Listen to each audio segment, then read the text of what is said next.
Our memories on the standard form for a parabola, the quadratic function. That's how we identified, right? That x squared. So the standard form y equal to ax squared plus q. Let's just see how the q affects the graph and how the a affects the graph. So at the moment, that parabola is represented by the equation y is equal to x squared. That's it. Now let's go change first to the, let's first go change to the q value. The q value will just move the graph up and down. Let's see. So if I make my q 1, there it will cut by 1. The turning point will be by 1 if I can just get it to the right place. No. Anyway, so by 1.2. And if I make my q, I had 2. If I make my q2, then it will cut. The y-intercept and the turning point there is by the same place. It's where y is equal to 2. So if my q is positive, the whole graph is going to move up. We can see that. And now if my q is 0, it will just cut by 0. And if my q is negative, it will just move down. So if my q is by negative 2, then the turning point will be by negative 2. All right, let's make the q 0 again. And let's go change to the a value. Currently my a is 1. Let's go make our a 2. Notice, great tens, that as my a gets bigger, the parabola gets narrower.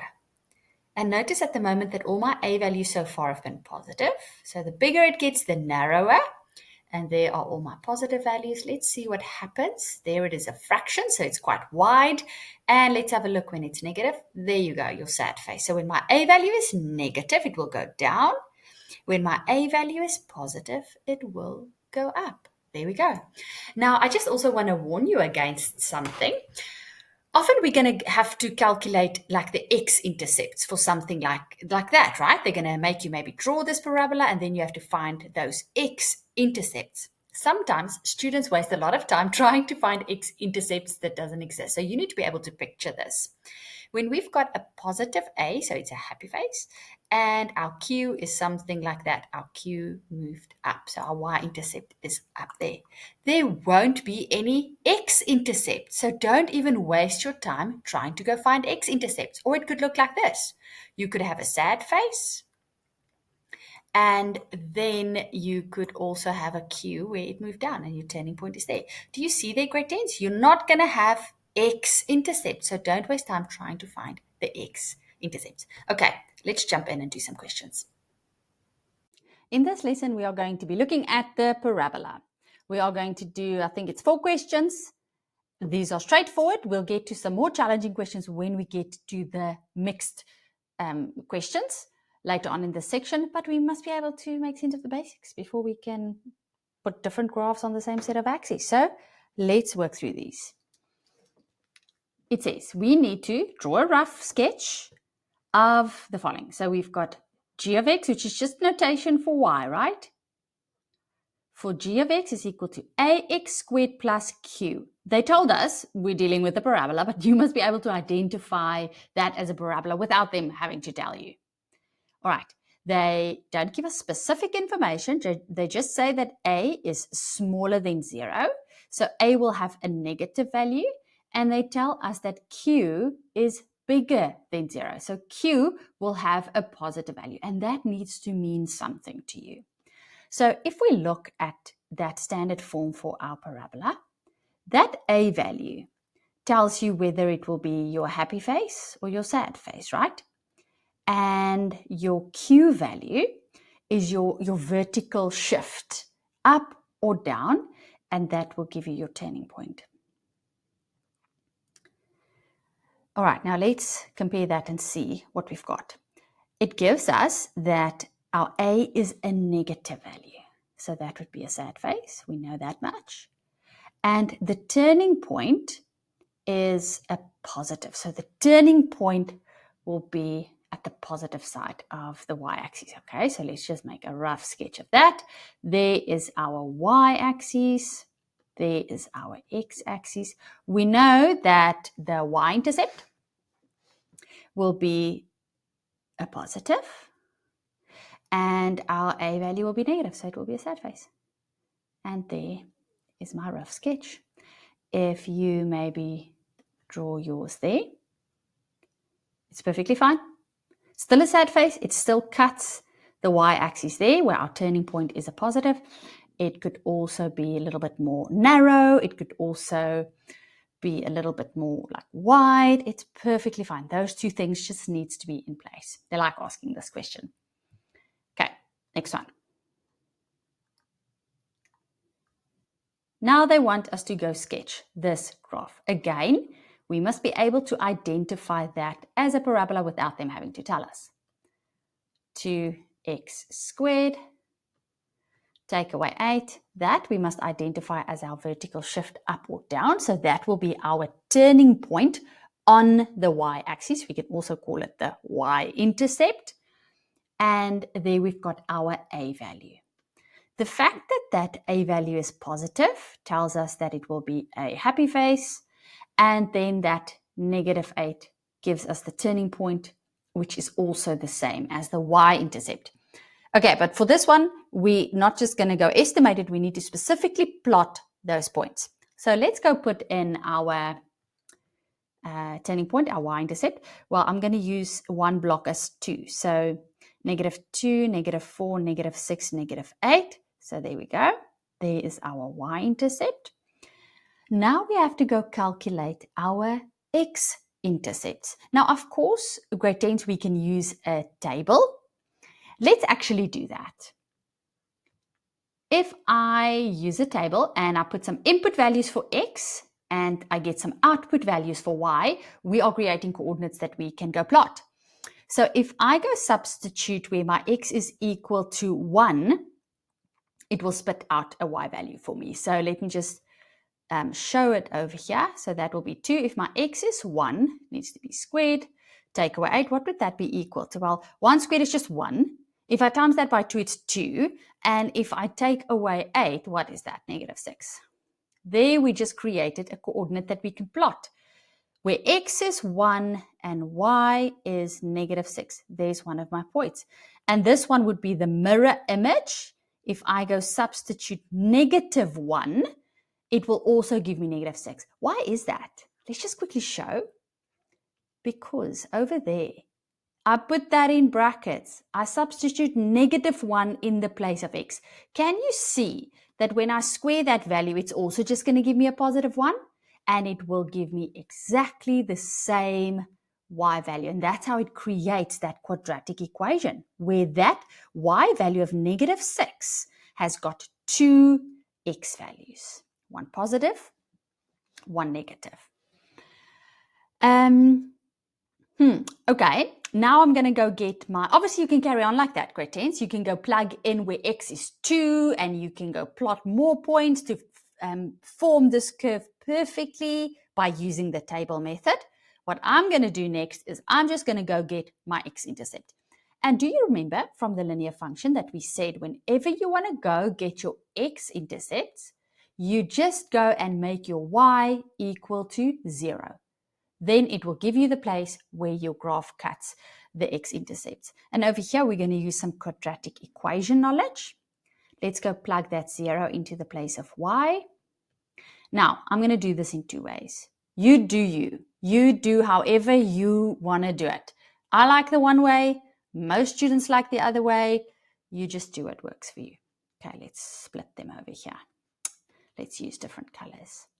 I'm going to use the way that I like first. I'm going to use factorization.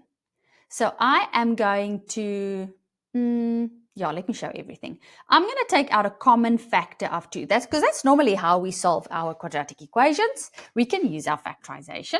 We use dots or trinomials or whatever. So I'm going to take out a 2 and then I'm left with x squared and I am left with a 4 there. Okay. Perfect. Now, after I've taken out a common factor, do you notice that it is dots? Difference of 2 squares in the brackets there. So if I factorize that, it gives me x minus 2, x plus 2. So therefore, either x minus 2 will be equal to 0 or x plus 2 equal to 0. So therefore, x is equal to 2, or x is equal to -2. And there are our two x-intercepts. When I made my y 0, it gave me this solution, and it also gave me that solution. Same sort of idea as that. Hey, we're just using an equation. That's the method that I like. Here's the other method. And you use what you like, what makes the most sense to you. Let me think how they would do that. Well, you would take over the 8 to the other side. So I will plus 8 that side. And as long as I do the same thing on the other side in an equation, I can do whatever I want, well, almost everything that I want. So far, so good. Now I'm going to divide both sides by 2. And when I do that, I am left with this. And then we don't want x squared. We just want x. So then go get the square root on both sides. Again, whatever I do on the one side, I just go do on the other side.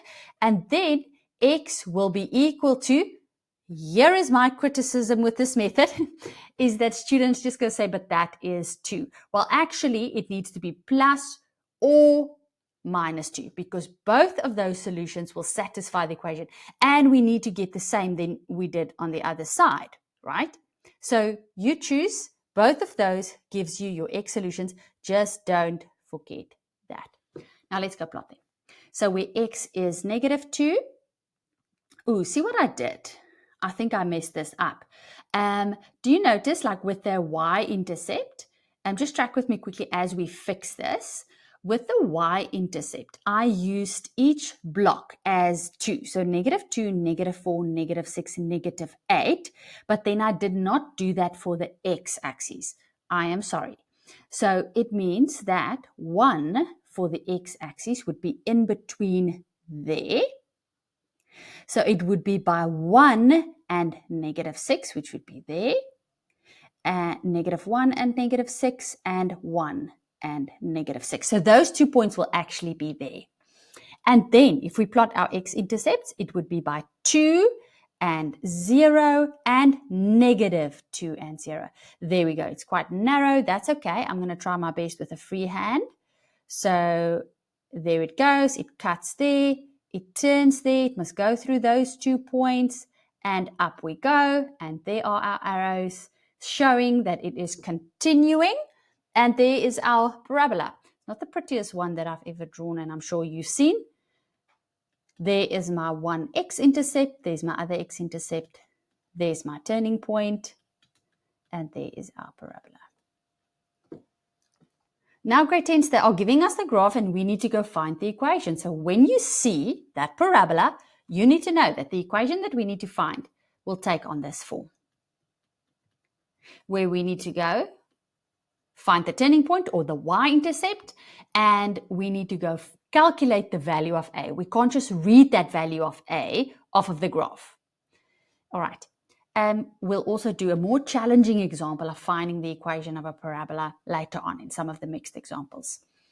I can spot my q there, and I'm sure you saw it even before me. There's my q value. Y is equal to ax squared, and then that would be by -1. There's my turning point or my y-intercept. Okay, now we need to go calculate our a value. Let's find a point that is on the parabola and we plug it in there, and that it will give us our missing a value. We can't just randomly read something there in the middle of nowhere where it's an estimate. We need a clear point that we can read off there. I'm going to use that one over there.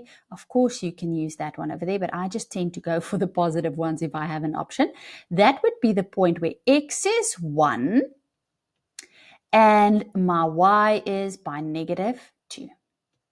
I'm going to go plug that in. You can substitute any point that's on the graph in there. In the place of y is my -2. In the place of x is 1. There's my substitution. And as you can see now, we just need to find that missing a. -2. 1 squared is just 1, so that will just be a. Take away 1. And then, basic equation, I am going to plus 1 on both sides so that I'm isolating my a. That looks more like a 9. And then when we do that, it will give us -1. So our A is -1. Does it make sense, grade 10s, that the A value that we calculated is negative? Think about that. The sad face. Yes, it seems correct. So what is our equation? Y is equal to -1 x squared. Take away 1. We don't need to show that.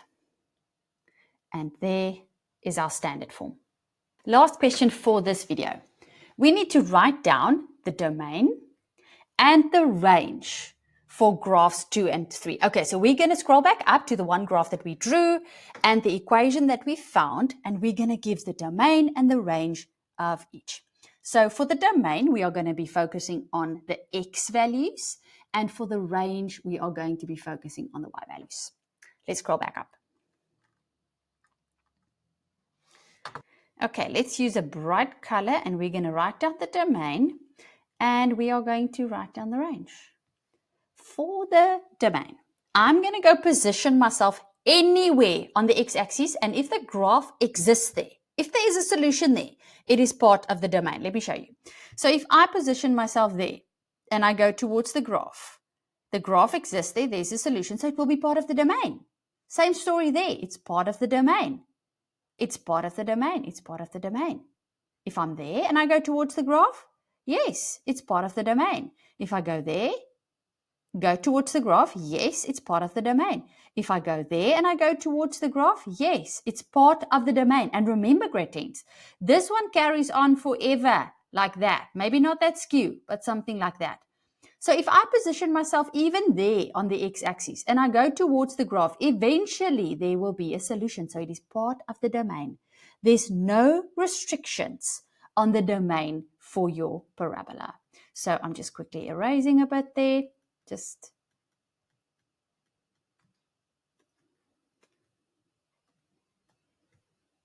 So the domain would be that x is an element of real numbers. There's obviously different ways that you can show that. And how will you also show that? Well, I guess you would say that x is an element of, it goes from negative infinity to positive infinity. Some of you might prefer that. I like this way. I just do. Go with whatever works for you and makes sense for you.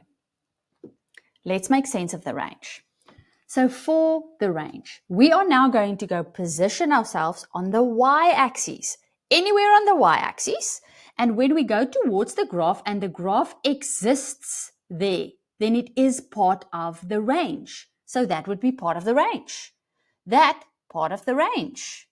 That, there's a solution, it will be part of the range. There, yes, it's part of the range. If I go further up, yes, because remember, this keeps going up. So if I keep going up over here, there will be solutions. So up to positive infinity, there would be solutions. If I go down, if I position myself there, yes. If I'm there, yes, there's a solution. If I get there and I go like that, there are no solutions anymore. The graph does not exist there. So where did the graph stop existing? Well, there by the turning point, by -8. So that would be our range from -8 up to positive infinity. But anywhere below -8, the graph does not exist. So it's not part of the range. So the range, y, must be bigger or equal to -8. And that's the range for this parabola. Let's do it for the third graph. We're going to write down the domain and we're going to write down the range. Let's do the domain first. We're going to position ourselves on the x-axis and we're going to go towards the graph. If the graph exists there, it is part of the domain. Yes, yes, yes, yes, yes, yes. It keeps going forever and ever. So the domain will exist there. No restriction on the domain. All right, now let me just do that. Okay. For the range, we are going to go position ourselves now on the y-axis and then go towards the graph and then see if the graph exists there. If it exists, it's part of the range. That's definitely part of the range. There's a solution there. That's part of the range. And as I go down, the graph also goes down. So there will be solutions. So all the way to negative infinity for y, it will be part of the range because there will be solutions there. Where does it change? Well, there are still solutions. Up to that point, if I go over that, the graph doesn't exist there. No more solutions there. Same story there. So y must be smaller or equal to -1. That is part of the range because that is where the graph exists. That is where the y values has solutions. A lot of students struggle with this at first. It will get better the more you practice it.